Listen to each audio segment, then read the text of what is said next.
Shorts తీస్తున్నప్పుడు మనం నటించాల్సి ఉంటుంది యూట్యూబ్‌కి. అయితే యూట్యూబ్ షార్ట్స్‌లో ఎలా నటించాలి అంటే, ఇప్పుడు మనం ఒక ఫోటో తీస్తున్నప్పుడు ఆ! ఒక అద్దంలో చూసుకుంటున్నప్పుడు పక్కన ఎవరెవరో మనుషులు కూడా పడతారు. రోడ్డు మీద పోయేటోడు, వచ్చేటోడు అవన్నీ పడతాయి అద్దంలో. కానీ మనం కావాలని తీస్తలేం. మనం ఫోటో దిగుతుంటే వెనక ఎంతోమందుంటారు. వాళ్ళు అప్రయత్నంగా పడతారు కదా! ఆ! అట్లన్నట్టు కెమెరా ముందు మనము కెమెరా కోసం నటించొద్దు. మనల్ని కెమెరా తీయొద్దు. మనకు సంబంధం లేకుండా ఎన్నో పడతాయి చూసినావా? ఎంతమంది కదులుతూ ఉంటారు. పడినమట్టోడు, అన్నం తినేటోడు, బిచ్చగాడు, నడిచేటోడు, రైళ్ళు, బస్సులు, ఆటోడు పోతాడు కదా! అలా అన్నట్టు. మీ నటన అలా ఉండాలి. మీరు చెప్పే డైలాగు, మీ మాటలు కూడా అలాగే ఉండాలి. ఇలా మాట్లాడండి మీరు ఏది మాట్లాడినా. ఓకే. అంతేగాని కెమెరా కోసం మీరు స్టిల్ ఇచ్చినట్టు, కెమెరా కోసం మీరు మాట్లాడినట్టు, మిమ్మల్ని కెమెరా తీసినట్టు, మిమ్మల్ని కెమెరా రికార్డ్ చేసినట్టు, అందులో మీరు పడ్డట్టు, మీరు కెమెరాలో పడే విధంగా మీరు చేస్తున్నట్టుగా చేయకండి.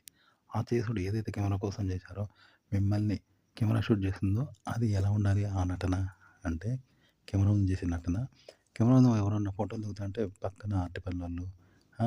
ఇంకా ఆటో వాళ్ళు, సోడా బండ్లోళ్ళు, ఉరికెట్టోడు, బిచ్చగాడు ఎవరు ఎట్లా పడతారో అలా ఉండాలట. ఆ నటన, ఆ డైలాగులు, ఆ మాటలు.